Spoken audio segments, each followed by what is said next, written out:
Excoundrel here, and welcome to my Update 3.9 tier list. Now, first of all, I hope you all had a very happy holiday period, whatever holiday you celebrate, be it Christmas, Eid, Hanukkah, whatever it is. I hope you all had a lovely time at home with your family. I know I sure did.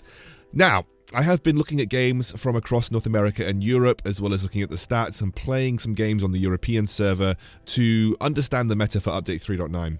Things haven't changed too much from Update 3.8. There are a few people sneaking in and sneaking out of the tier list, as well as the jungle being in a very, very weird place right now. But I think let's have a go at talking through all of the heroes so we have a tier list, or rather just the top heroes for 5v5 so far. First of which is Anchor. Despite the nerfs, still incredibly high ban rate in ranked right now. She's also really, really strong. A lot of people have been playing her in the jungle still, but Anchor is still in a solid position. You can't really replace what she does well with her kit, which is just that ability to be so mobile and burst and blow people up in a very short space of time. Just what Anchor offers makes her really strong, and I think you can't really nerf her kit. Even if you nerf her numbers, she's still going to do the same thing. Celeste was untouched on Update 3.9, which means she's still just probably one of the best ranged mages in the game so far. And with no nerfs on the last update, there's no real reason to move her out of the tier list. Now, you may notice the VG Pro stats, which is the website that I use for all of my stats, so shout out to VG Pro. They haven't updated all of the stats for 3.9 yet. I do expect Celeste to be pretty similar statistically to where she is right now, but Celeste's still in a pretty good position, and I don't think there's any reason we should move her out of the tier list. Right, coming in now with the buffs that she had on 3.9, I think North America have adopted Meline a lot. We haven't seen as much of it in Europe, but Meline is in a very good spot in the meta right now. All of the buffs that she got on 3.9 made her really strong. You can play her with Aftershock, even with the Aftershock nerf. I'm just using a build that I saw over on North America where they didn't actually include Aftershock at all, went for more of the strict burst damage with her abilities. But with all the cooldown reductions to her ultimate, and generally some cooldown reductions across the board, Meline's in a really good spot. And finally, CP Vox. CP Vox is very, very, very good right now. No changes on Update 3.9. He was already one of the top tier picks on Update 3.8. And with Eve of Harvest, he can sustain very heavily in teamfights. So CP Vox is actually super strong right now. And even with the Poison Shiv buff making Weapon Power Vox pretty good again, I think most people have been defaulting to CP Vox. And you can see he only gets better as the game goes on. His win rate goes up and up and up and up. So CP Vox in a strong position. I haven't forgotten about this boy, Magnus. Magnus should be on this tier list. However, the stats aren't out for him yet, so it's very hard to ascertain where he's at. He's also banned a lot. He's pretty much banned every game. So Magnus seems really strong. If you get your hands on him, you should definitely try and play him. All right, now looking over at the top lane. Top lane hasn't shifted a huge amount over the last update, specifically because they refused to nerf Arden for some reason. Now, I think Weapon Power Arden was in a way too strong of a position, but Arden himself hasn't been touched, and therefore he's still a really strong top laner. People have been playing him in the jungle as well as the fact that his overall captain build got buffed as well because his base numbers went up. They nerfed CP Arden, so if any of you are playing CP Arden, I'm sorry. But Weapon Power Arden is still really strong, so you should definitely consider playing him in the top lane if you get your chance. He's also still very strong as a captain, so if you want to play Arden captain, that is very viable also. Grace got a slight buff on the last update. I think Grace is in a great position in the meta right now. I definitely think that she's only going to get stronger from her previous update position. She's got great wave clear. Storm Crown allows her to clear the waves really nicely. Her Holy Nova buff increase allows her to sort of defend turrets more easily too. Yeah, Grace, great top laner, and I think in a really strong position right now in the meta. So yes, Grace. Grace and Arden so far in the top lane. I've put this boy in because I really want him to be a thing. Now, nobody has really picked him up because he had some massive buffs on Update 3.9. Absolutely huge buffs, but not many people have actually started playing him. I genuinely think Blackfeather could be a very good top laner or a very good jungler in the current meta.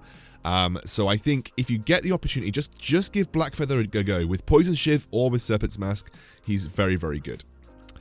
And Reza, he hasn't really been touched too much over 3.9, so Reza's still very strong. Both his weapon power and his CP path are still good. I think North America is still playing the weapon power path quite a lot, but I see more CP Reza in Europe. So yes, Reza is still a very solid, viable pick from the top lane. Also, again, can be played in the jungle. The jungle's in a weird position. I'll talk about it when we get to the jungle section, but overall, you can still pick Reza in the top lane. Right, moving on to the bottom lane now, and the bottom lane had a bit of a shake-up because Poison Shiv buff meant that a lot of carries that favor Poison Shiv are actually really strong again, because again, a lot of these hero meta changes can be defined by the items that they like to build, and with the Poison Shiv buffs, it meant that a lot of these particular heroes were coming back into the meta. Gwen is still super strong though. She wasn't touched too much on update 3.9. She doesn't need Poison Shiv to work. She's one of those few weapon power carries that doesn't rely on it in this current update. So I think Gwen, very, very good position. Still super solid pick in solo queue. Very, very good early to mid game. Definitely think if you're a Gwen fan, you can continue to play Gwen. Right, and moving on, Idris. Now, Idris is, again, benefiting from the Poison Shiv buffs. Weapon power Idris, you can go full weapon power Idris if you want. You can see the highest win percentage build is Sora Blade, Poison Shiv, and Tension Bow. You can still go that. It's still very strong. And again, with the Poison Shiv buffs, it's made Idris good. I like this hybrid build, though. I like the Sora Blade, Poison Shiv, Dragon's Eye, and then you can go Alternating Current or Broken Myth, depending on what you want. But yeah, I think Idris, super good right now. Despite the nerfs, Silver Nail, even though they nerfed his Caustic Blessing, I think, to remove all of its weapon power scaling ratio, does limit some of his trading potential in lane, but he still does well as the game goes on. He also works really nicely with Poison Shiv, and this is kind of the standard basic attack orientated build that has come out from weapon power carries. Sora Blade, Poison Shiv, Bonesaw seems to be the go-to in terms of the 3-item damage spike. And speaking of another weapon power carry that benefits from this, this is going to be Kinetic. Super mobile, does really well with the Poison Shiv and the Bonesaw, and I think is in a great place in this update. I think Weapon Power Vox could be in this same position, so if you're like a Weapon Power Vox player, you can play Weapon Power Vox in the bot lane too. I have seen a little bit of Ringo popping up here and there, but he is a little bit vulnerable. The problem with Ringo is he doesn't really have that ability to negotiate movement like someone like Kinetic does, so Ringo's still good as well, but those are the 4 that I've chosen for the bot lane, also to give a bit of variety by having Idris in there too. So let's talk about the jungle. Yes, the jungle is in a very odd position right now because it seems to me that no one's really playing any consistent junglers. Jungle just kind of tends to be whatever hero that you want, honestly. And I think that I've chosen 4 that I think work well given the current meta, but honestly, it seems like you can play whatever you want in the jungle. First of which is Grumpjaw. He had a lot of buffs on the last update, and he actually can go a very tanky build, and because of the base damage increase that Grumpjaw's had, you can actually usually end up building just a Broken Myth or just an Aftershock, and actually with the tanky build still do a decent amount of damage. I'm putting Inara in here because I like Inara, and I think that her ability to be super mobile across the jungle is really strong. Her ultimate utility is very, very good for teams. Honestly, it's a really good way of catching out people across the map. It's a great way of engaging. It's a really good way of disengaging as well. I just think Inara brings a lot to a team that some people often tend to overlook. So I think, yeah, if you're into Inara, I think she's a good jungler right now. With the Poison Shiv buffs comes Baptiste. He's kind of been in my jungle meta for a very long time, and I think it's because Baptiste is just good. Baptiste has got a good CP build path that was kind of untouched, and his weapon power build path got stronger with the buffs to Poison Shiv. So I think Baptiste is just a great jungler, still just continues to be a really solid pick there. He is very flexible, he can adapt to what the team needs, he's good at pressuring lanes, he's got a great ultimate that's useful in team fights. I just like Baptiste. And again, with Poison Shiv buffs, Glaive is in a strong position. Now, people probably argue with me about Glaive. I just think in solo queue, Glaive's Afterburn is really good at isolating and picking people off in lane. And if you're a good Glaive player, I think this is a good meta for Glaive to be in. So those are my 4 picks. But like I said, the jungle is in such a weird position that honestly, you can kind of seemingly pick whatever you want. Like, I've seen a lot of Samuel picked over in North America. I'm seeing 2 mages being run with just 1 mage going to the jungle. It's just not super set what the jungle offers for a player that likes to main jungle right now. Right, let's have a look at Captain. And Captain, you'll notice, has had almost no changes whatsoever, because despite some of the nerfs to the captains across the board, the captain pool is still pretty similar. Yates, still a great captain, really good in solo queue, isolates people.